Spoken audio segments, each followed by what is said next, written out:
हमारे पड़ोसी मुल्क भारत ने ब्राजील, रूस, चीन और जनूबी अफ्रीका के साथ मिलकर एक ग्रुप बनाया है जिसका नाम ब्रिक्स है। ये ग्रुप अगस्त 2023 में जनूबी अफ्रीका में होने वाले अपने सरबराही इजलास में एक नई करेंसी का ऐलान करने जा रहा है। यही वजह है कि इस नई करेंसी को आलमी कारोबारी मंडियों और मईशतों में अमरीकी डॉलर की आलमी ताकत के लिए एक खतरे के तौर पर देखा जा रहा है। डॉलर एक आलमी रिजर्व करेंसी है और इस वक्त 84.3% बैनुल अक़वामी तजारत और लेन देन अमरीकी डॉलर में होते हैं। डॉलर की मजबूती अमरीका को सियासी तौर पर दुनिया पर ताकत फराहम करती है। अमरीकी क़यादत की मुखालफत करने वाले ममालिक पर दबाव डालने का एक जरिया इनके खिलाफ पाबंदियां आयद करना भी है। लेकिन ब्रिक्स ममालिक, जो दुनिया में सबसे बड़ी आबादी का घर और सबसे बड़ी मंडी है, में एक नई करेंसी के ज़हूर से अमरीका आहिस्ता आहिस्ता अपना आलमी असर व रसूख खो देगा। ईरान और सऊदी अरब समेत 12 से ज्यादा ममालिक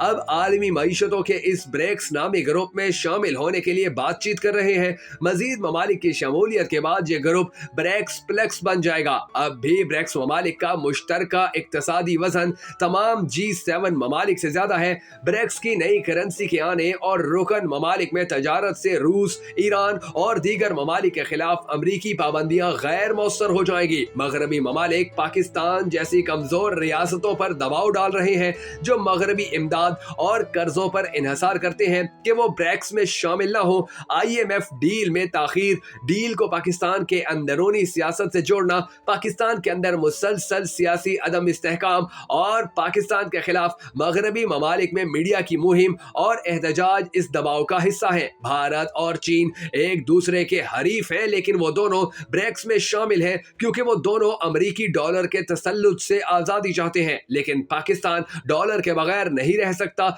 और इसलिए इसे मगरबी दबाव के सामने झुकना और मगरबी कंडीशन को कबूल करना होगा। लेकिन अब तक इसहाक डार ने IMF के दबाव के सामने खड़े होकर और IMF के बगैर पाकिस्तान की मुईशत को चलाकर एक अहम काम किया है। लेकिन पाकिस्तान के अंदर डॉलर माफिया पाकिस्तानी करेंसी को मसनूई तौर पर कम करने में भी कामयाब रहा है। एक डॉलर 245 से 250 पाकिस्तानी रुपए के दरमियान होना चाहिए, लेकिन मकामी और बैनुल अक़वामी जोड़ तोड़ और पाकिस्तान में सियासी अदम इस्तेहकाम की वजह से ये 300 के करीब है। चीन, रूस और सऊदी अरब पाकिस्तान में सियासी इस्तेहकाम चाहते हैं कि वो पाकिस्तान में सरमायाकारी करें, लेकिन इस्तेहकाम आकर नहीं दे रहा। हमारे सियासतदानों की सियासत और अमरीका नवाज अनासिर की पॉलिसियों ने जो इंतशार और गैर यकीनी की सूरत हाल पैदा की है, इस पर काबू पाने के लिए फौज भारी हाथ का इस्तेमाल करे, लेकिन ये सख्त रवैया अवाम में नाराजगी का बाइस भी बन सकता है। ताकत का इस्तेमाल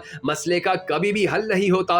एक ऐसे वक्त में जब पाकिस्तान गैर मामूली मगरबी दबाव का निशाना है, अवाम और फौज के दरमियान एतमाद और दोस्ती पैदा करने के लिए एक नए अंदाज और हिकमत अमली की जरूरत होगी, वरना आने वाले वक्त में पाकिस्तान को बहुत सारे मसाइल का सामना करना पड़ सकता है। जबकि दूसरी जानिब हमारा पड़ोसी मुल्क भारत मुसलसल ब्राजील, रूस, चीन और जनूबी अफ्रीका के साथ मिलकर बहुत बड़े पैमाने के ऊपर काम कर रहा है और उनकी अमेरिका के साथ भी दोस्ती है और रूस के साथ भी। वो चीन के साथ लड़ते भी हैं और चीन के साथ कारोबार भी करते हैं, क्योंकि वो जानते हैं कि उन्होंने इन सब मुल्कों के साथ रहकर ही अपनी आवाम को ज्यादा से ज्यादा फायदा देना है, अपने मुल्क की मुईशत को ज्यादा से ज्यादा मजबूत करना है और आने वाले वक्त के लिए बहुत बड़े पैमाने पर कई ऐसे प्रोजेक्ट्स करने हैं कि जिसके नतीजे के अंदर भारतीय आवाम की जिंदगियां बहुत आसान हो जाएगी। अब पाकिस्तान की हुकूमत को भी सोचना होगा कि वो किस तरह से अमेरिका के इस तसल्लुत से निकलकर